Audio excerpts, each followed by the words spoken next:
So facial is a good thing தான். இப்போ வந்து மஞ்சள் பற்றி பேசும்போது மஞ்சள் வந்து ஒரு பெரிய வாஸ்ட் டாபிக். மஞ்சளை பற்றி ஏன் வேணாங்கிறீங்க எல்லா டெர்மட்டாலஜிஸ்ட்டுங்கிறது வந்து ஒரு பெரிய வாக்குவாதமாக தான் இருக்கும் பேஷண்ட்டோட. மஞ்சளுக்கும் சந்தனத்துக்கும் வந்து சன்னை அட்ராக்ட் பண்ணுற ப்ராப்பர்ட்டி இருக்குது. ஸோ நம்மளை வந்து ஸ்கின்னுக்கு சன்னை அட்ராக்ட் பண்ணி கொடுக்கும். முன்ன ஏன் அட்ராக்ட் பண்ணல அப்படின்னா, முன்ன வந்து நம்மளுடைய அட்மாஸ்ஃபியர் வேறு மாதிரி, ஓசோன் வேறு மாதிரி, நம்ம பொல்யூஷனோடைய எக்ஸ்போஷர் வேறு மாதிரி, நம்ம வெளியே போயிட்டு வர்றது வேறு மாதிரி, இது எல்லாமே வெவ்வேறு. ஸோ அந்த இதையும் கம்பேர் பண்ணுறது வந்து it is not the right thing to two.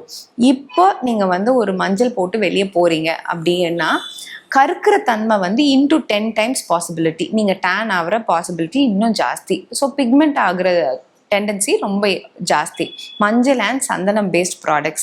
அப்போ அதில் இருக்க ஆன்டி ஆக்சிடென்ட் என்னது, அதில் இருக்க ஆன்டி பாக்டீரியல் என்ன அப்படின்லாம் வந்து இது பண்ணுவோம்.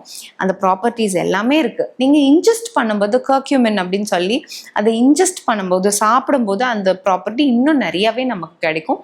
ஒரு துளிக்கோண்டு மஞ்சள் சாப்பிடும்போது எப்போவுமே பெப்பரையும் சேர்க்கும் போது அதோடைய அப்சார்ப்ஷனும் அசிமுலேஷனும் இன்னும் பெட்டராக இருக்கும். ஸோ எது பண்ணி உங்கள் ஸ்கின்ல போடணும்னு நீங்கள் நினச்சாலும் அதை வாயில் போட்டிங்கன்னா இன்னும் சீக்கிரம் பாடிக்கு ரீச் ஆகி இன்னுமே அதோடைய ப்ராப்பர்ட்டிஸ் வந்து உங்களுக்கு நல்லாவே கிடைக்கும். அதுதான் என்னோட எப்போவுமே பேஷண்ட் கிட்ட கவுன்சில் பண்ணும்போது சொல்வேன். ஸோ மஞ்சளை வந்து முகத்துலையோ கையோ காலையோ தடவுறதை விட it is better to ingest அதோடைய ஆன்டி ஆக்சிடென்ட் ப்ராப்பர்ட்டிஸ் நமக்கு கிடைக்கிறதுக்கு.